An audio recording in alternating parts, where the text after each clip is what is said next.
Movies That Matter. I'm your host, the Viking. This is episode 8. So basically what the Movies That Matter show is, we break down all the latest movie news, reviews, content, anything that comes out from the movie world or TV shows, and we talk about them here, we discuss it, and I get to hear your guys' thoughts, because that's always the most interesting part, because we all have different opinions. So let's get right into it. Topic number 1. Sylvester Stallone is officially joining James Gunn's The Suicide Squad. Now, I love Stallone, of course, one of the greatest action stars of all time. Absolutely brilliant. He's going to be in the Suicide Squad film. Many people were surprised over this because they've actually shot the entire movie. They're in post-production. James Gunn is working on. He's also getting ready to work on the Peacemaker spin-off show for HBO Max, which will star John Cena. I'm also looking forward to that. But Sylvester Stallone, he's very active on his social media, especially with his fans. He's always telling us what he's doing. He's working on the director's cut of Rambo 4. He's working on a new superhero film called Samaritan, I think it's called. It's coming out next summer, which I'm interested for because it's supposed to be a very unique take on the comic book movie genre. But he says he's going to meet James Gunn and they're going to work on something. So James Gunn confirmed, Sylvester Stallone confirmed that it's for the Suicide Squad. So that got many people thinking, what exactly and where exactly does Sylvester Stallone pop up in the Suicide Squad film, especially since they're done shooting the entire movie and it's getting ready for its August release. Hopefully, all got to do with COVID, of course, but hopefully we get to see it in theaters. But Sylvester Stallone, now Grace Randolph, big YouTuber, she said that he is playing King Shark, doing the voice for King Shark. Now someone else, another actor, did the motion capture for King Shark, and they're also playing a warden of the prison as well, which is going to be cool. But Sylvester Stallone is going to be doing the voice, and that's not fully confirmed yet. Now it could be a different character, it could be just a cameo, it could be a very, very small part in the movie, but she says that she heard it's for King Shark. And what do I think of that? I think it's pretty cool. And No Man Movies Game says, yeah, I'm hyped to see the Suicide Squad. I am too, man. I can't wait for that film. I really enjoyed the first one with David Ayer, but of course a lot of behind the scenes drama happened with that. But James Gunn, I like his Guardians of the Galaxy movies, and I'm looking forward to his take on DC's The Suicide Squad, because it seems like he was given the money he needed, he was given the freedom he needed to do the best movie he could. So I'm really looking forward to it. We got to see behind the scenes reel at DC Fandom. It looks interesting. We've yet to see an official trailer, but the cast is brilliant. We've got Margot Robbie coming back. John Cena, as I said, is going to be in it. I'm a big John Cena fan. But Sylvester Stallone added to this cast gets me even more excited. If he's just doing the voice for King Shark, I think it's perfect. His voice is very noticeable, and he's a very good actor as well. Sylvester Stallone, he's brilliant. So if he is playing King Shark, I can't wait to see that. I've watched King Shark in some of the animated shows and movies, and it's a funny character.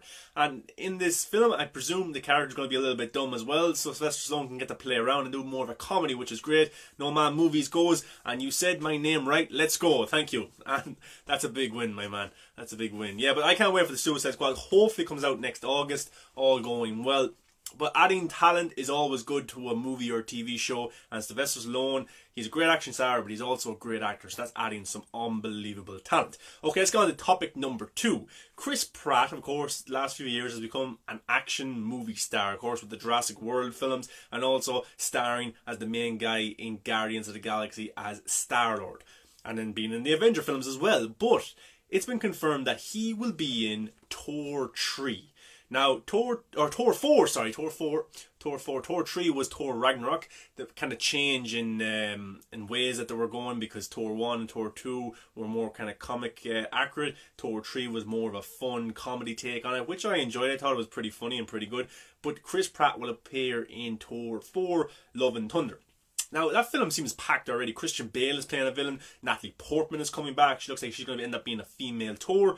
But it kind of makes sense, because at the end of Avengers Endgame, Thor went off with the Guardians of the Galaxy. And I think it's also been confirmed or hinted at that Chris Hemsworth will appear in Guardians of the Galaxy 3. So it makes sense that way, that these characters will tie up together, because I thought the chemistry between Chris Hemsworth's Thor and Rocket Raccoon or Groot was pretty good. And I even said after I came out of the theaters on Infinity War, I tweeted out, I go, I would love to see a spin-off movie with Thor, Groot and Rocket. Make it happen, Marvel. I would definitely love to see that. And it looks like that's what they're deciding to do. But Chris Pratt has been the only one that's confirmed from Thor 4 right now. which is going to be cool because their kind of dynamic in Avengers Infinity War was pretty funny. You know, they're back and forth, insults and stuff, mocking each other. I thought it was pretty funny. And look, at the end of the day, Thor 4 is going to be a comedy film with some dark elements. And there was dark elements in Thor 3. Thor lost his father. Then he later lost Loki. Then in the Avengers movies, they lost their home city. You know, things like that. No Man movie goes, that would be sick. Yeah, and I can't wait for it. You know, and Chris Pratt he is talented and he's a very funny guy. So I think he'll play off well with Chris Hemsworth. If it's going to be a big role, I don't know. It could be just a tiny cameo. An exchange like that, like saying he starts off with the Guardians of the Galaxies, and then he just says goodbye. I'll see you later, guys, and that could be something that happens also. But I'm interested. You know, the MCU has a lot of their characters popping up in other movies. We got to see WandaVision, or Wanda will be playing, or Scarlet Witch will be in Doctor Strange 2. We got Doctor Strange. He'll be in Spider-Man 3. Characters are overlapping all over the place, and it's always a good sign for Marvel because they like kind of making everything connected and different from kind of DC per se. But that's good. We don't want the same movie for every single universe we have. We want different kind of movies, and Marvel has their thing, and it works for them. Let's get on to topic number 3, and one I'm actually pretty excited for. Now, the other night, there was rumours going around that Constantine 2 was in development, that it was going to happen. Of course, the 2005 Keanu Reeves film, and also stars Shia LaBeouf. Rachel Weisz was in it. So, a pretty good cast back in the day. I'm a big Shia LaBeouf fan, so I'm watching him in absolutely anything. But Constantine 2 seems to be a big thing that's going to happen. Now, Peter Stormare played Satan in that film. A very small role near the end of the movie, but played it very well, and a pretty good Satan. But he said on his Instagram that it's in development, or it's in the works. So a Constantine 2 with Keanu Reeves returning, it looks like it's happening. And I couldn't be more happy. I watched the film the other night for the first time, and you know what? I had a good time with it. It was absolutely brilliant. I really liked it. And maybe if it was an R-rated film, it would have got to push the limits a little bit differently. But for a comic book movie, it's unique, it's different. Some cool elements in it and some great world building, and I would love to see more of that, more of these characters, more of this world going forward. Now, Keanu Reeves, big hit now at the minute. Of course, The Matrix is coming back, Matrix 4. John Wick is an absolute success. They're doing 4 and 5 back to back. He was in Toy Story 4. He also did Bill and Ted 3, which was a success on digital and stuff like that. So he really is. It is his time, and anything he does seems to touch gold. So him appearing back as Constantine for Constantine 2 would be interesting. Now, there was loads of talk that Matt Ryan, of course, he plays Constantine in the CW when he had his own show. No Man Movies goes, Keanu back as Constantine. Heck yes. A lot of people are kind of echoing that online. They would love to see him come back. And the DC universe is very different at the minute. It's not kind of like the Marvel universe. It's kind of all over the place, and not really in a bad way. It's more of a multiverse. Anything can happen.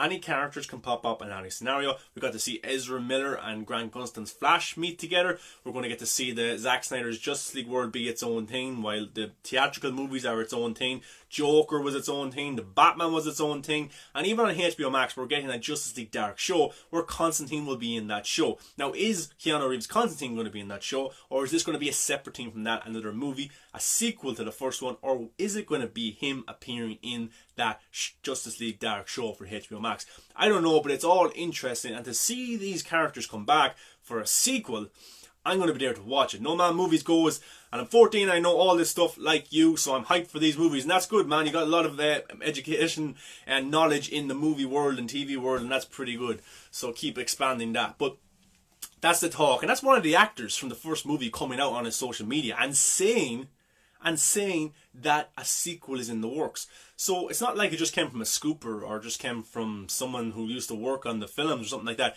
It's from an actual actor. So the actors would know if something is in development and something is happening with a Constantine 2. And that gets me back to Shia LaBeouf. Would Shia LaBeouf come back for a sequel? Now, he has stayed away from the big blockbusters in the last few years. He went away from Transformers, the Spielberg movies as well. He went away from all that stuff to do more independent. But if the story was right, if it was a good character story, and maybe if he got a bigger role, I'm sure Shia would turn back up to work with Keanu Reeves, and I would absolutely love that sequel even more. Let's move on to topic number 4. Now, Daniel RPK is a scooper online, and it has a big YouTube following. I should go follow him as well. He said that Joker 2 looks like it's going to be happening. Now, what Joaquin Phoenix, who won an Oscar for his portrayal as Joker, what he wanted was more money, seemingly. And that's what he's going to get. So it looks like Joker 2 is in the works and is going to happen. Now, I love the first movie. I thought it was unique. It was different. I thought Todd Phillips did an unbelievable job along with Joaquin Phoenix. And when that movie was announced, many people give Todd Phillips a hard time. Why? Oh, it's the guy from the Hangover movies. It's the guy from Old School. How can he make a really good, dark comic book movie about one of the greatest characters of all time, the Joker? And I had huge faith in Todd Phillips. I really liked his films like War Dogs. I like his hangover elements. And in those movies, even though they're comedies, there's some dark elements to them. There's some really good thought-provoking points in them. And I was confident that he would do a pretty good job. And also, he had an amazing actor like Joaquin Phoenix. And he wouldn't accept a role like the Joker unless the script was right. He's the guy who turned out being Doctor Strange as well, you know. So that was interesting. I went to go see the Joker. Great time. Unbelievable film. It's a dark, depressing kind of movie, but it's there's something about it that's really interesting and really engaging with the audience. And when I went to go see it, it was packed. When I went to go see the second time, it was packed. People absolutely loved it, and that's what helped it make $1 billion. So for them not to do a sequel is kind of madness in a way, especially in a world now where COVID is going on. There's not many places open. Theaters aren't really open, and when they do get open, it's probably going to be big blockbusters that are released because they're the ones that guarantee money. The Joker was a $50 million budget. Another $50 million for marketing. It made a profit of over $900 million. Unbelievable. No Man Movies goes, I didn't like the Joker that much, but it was very well directed. It was very well directed. Many people didn't like the Joker as well, but that's okay that you don't like it. We all have different tastes and stuff. You may have liked Heath Ledger as the Joker, different things like that. We all like different characters in the role, different stories. You know, I don't like every single movie either, so it's good to hear different interesting opinions about this stuff. But if Joker 2 was to happen, I'm okay with one movie on its own. I'm okay with the movie that we got. I thought it was brilliant, won an Oscar, made $1 billion, absolutely brilliant film. But for a sequel to happen, the story, the script needs to be right. So we all know the Joker is an unreliable narrator. So what really happened in the first film? Now, there's so many theories out there, but those theories would change kind of if you did a number 2, because you have to tell more of a concrete story. Or do you? That depends on what direction they want to do. They even introduced the Wayne family into number 1. Bruce Wayne's parents died. Does that mean you bring a Batman into this one and we have another live action Batman? That's where it can get a little bit confusing for audiences, especially with Robert Pattinson's Batman coming. But stick to telling a Joker story. You can tell a Joker story the day after the first one, a week after, a month after, a year after. It doesn't really matter. But I think just focus on the Joker and maybe his rise up in crime as the Clown Prince of Crime. And then maybe as a post-credit scene or an Easter egg, you could have Batman, a reference to Batman or a teenage Bruce Wayne or something like that. And you can expand the world. If we're getting Ben Affleck's Batman to come back for Flashpoint, for Zack Snyder's Justice League, if Robert Pattinson is the Batman for his movie, if Michael Keaton is the Batman in the Flash film also, then why not have another Batman? I don't know. It might get a little bit confusing, but as I said, we're living in the DC multiverse. Anything can happen. Any character can pop up in any movie. So that has me interested. But for a Joker 2, Joaquin Phoenix wanted more money, which is understandable, him to go back to a role. He doesn't usually do sequels. Great actors don't usually do sequels. Look at Daniel Day-Lewis, Leonardo DiCaprio. How many sequels have they actually done in their career? None or very little. I don't think they've done any, but that's why they just like doing independent stories, making a great story, giving a great performance, then move on to the next one. And that's their legacy of work. For Joaquin Phoenix to come back for another Joker, he's probably right to look for more money because it made $1 billion on a $50 million budget. I don't know how much he got paid for the first one, but it was a risk. And I know Warner Bros. Were fully behind that project from the start, but then they were interested when it made $1 billion. But for Joker 2 to happen, I would watch the hell of it. The Joker is my favourite character next to Batman. I love the two of them. I love to see the two of them interact. And I'm glad Jared Leto's Joker is coming back as well, and he get to interact with Ben Affleck's Batman, hopefully. But it's interesting and it's could be exciting. But Daniel RPK also had this to say. He said that Johnny Depp hasn't been in talks with Warner Brothers to be the Joker. Now, of course, these talks have fallen down because of he's been let go or fired from Fantastic Beasts 3, so he will not be in that movie anymore, or that series of movies. Of course, his trial is going on. He lost the court case with the Sun newspaper. That made him end up leaving the position of Fantastic Beasts. But the real case, the one in America, is not over yet, and it hasn't been a decision made. So Amber Heard could lose that case. Johnny Depp could lose that case. If Amber Heard loses that case, does she get to be kicked out of Aquaman 2? Interesting stuff. But he has had discussions where he wants to be the Joker. Now, where would Johnny Depp's Joker fit in if he was to become the Joker? Would he be the Joker for Matt Reeves' world of Batman? We don't know who the Joker is in that world yet. We know the first movie is going to introduce Penguin, it's going to introduce the Riddler, a few other villains like that, maybe hints and Easter eggs, but we don't know who's going to get to play the Joker. Johnny Depp as the Joker would be interesting. We all know he loves playing weird, interesting characters, especially in Tim Burton movies. But for him to come in to the Batman world and play the Joker, I would be fascinated to see what he would bring to the character. But I doubt that it's just a standalone Joker movie like Joaquin Phoenix, then that would just be unbelievably confusing. I doubt it could be a TV show on HBO Max. So the only real place that Johnny Depp could pop up as the Joker is in the Batman universe. How would it work? Now, could he reenact for Tim Burton coming back, talks of him coming back into a Batman Beyond film? And him being the Joker for Michael Keaton's Batman, but that wouldn't make sense either because Jack Nicholson was that Batman and a Joker and he died. So the only place he can pop up is in the Batman movie as the Joker. How would Johnny Depp do? He's a great actor. He's done some unbelievable characters. So I'd say give him the shot if you wanted to do it, if they wanted to go in that direction of an older man playing Joker, if that's what Matt Reeves want. But I would be interested to see Johnny Depp playing the Joker. No Man Movies goes, going back to Joker, would you ever like to see a Green Goblin movie if Marvel were to make a movie like Joker? That's a really great idea, and I would, but I don't think Marvel would. Marvel are...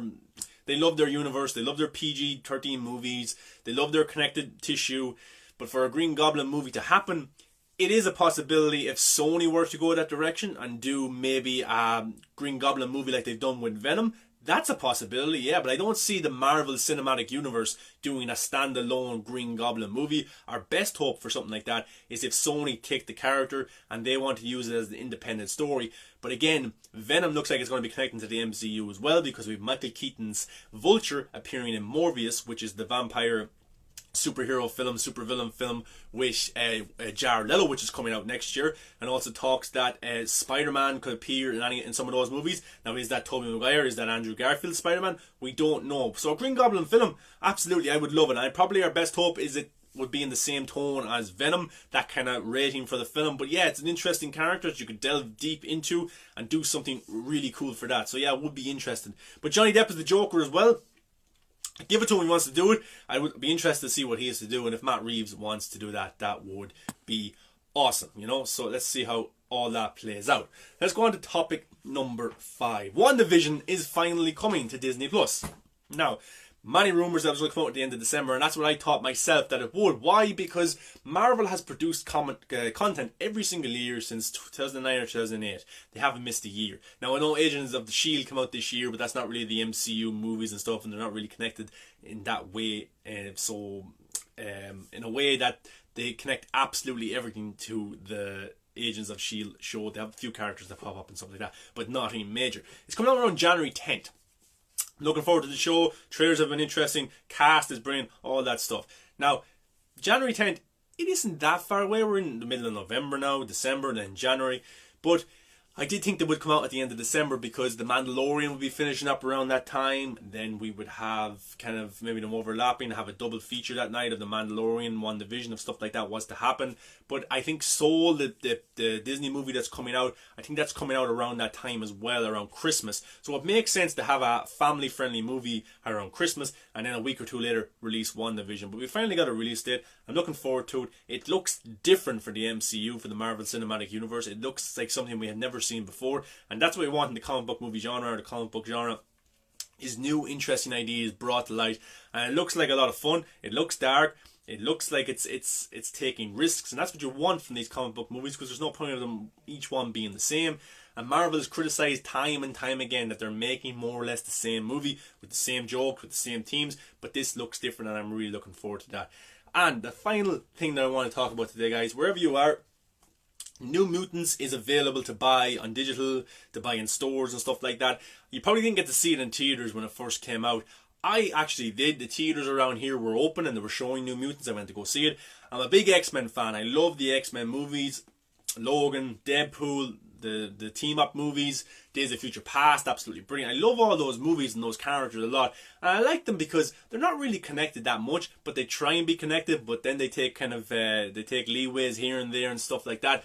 But you never knew what kind of movie you were going to get movie to movie with the X-Men movies. You never knew. You get a great one, you get a terrible one, you get an okay one, you get an R-rated one like Deadpool or Logan, and they were brilliant films as well. But New Mutants, I went to go see it.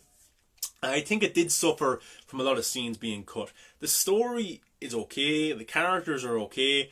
I still had a lot of fun with it. I still really liked the film, but I think a lot was cut because at the time it was delayed so many times. Delayed. And I think it had a lot to do with that Disney transaction where Disney acquired the rights of all the Fox. They bought Fox out, they got the X-Men then, and I think maybe they went back and reshot and stuff because the original trailer for New Mutants looked like it was supposed to be darker. Now, I don't know if it was supposed to be a higher rating or something like that, but I think the cast was pretty good.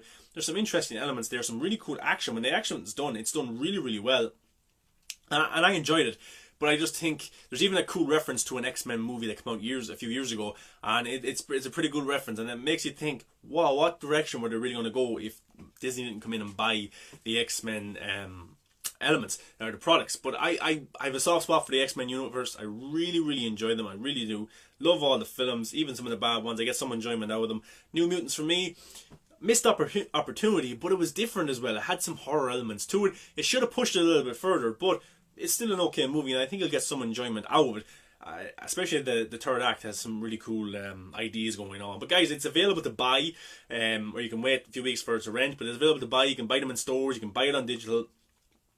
I will say, if you're an X-Men fan of all those movies, it is something worth buying and checking it out. If you didn't get to see it in theaters, I got to see it in theaters, and I had an okay time with it. It wasn't a waste of money to me, but you might feel different. And if you have seen New Mutants, what did you think of it? But guys, that's all the topics that I wanted to talk about today. I want to hear your thoughts in the comments below. If you're watching now live on Instagram, thank you very much for being here. If you're watching later, that's also good. And if you're watching on YouTube, get into the comments and let me know what you have to think.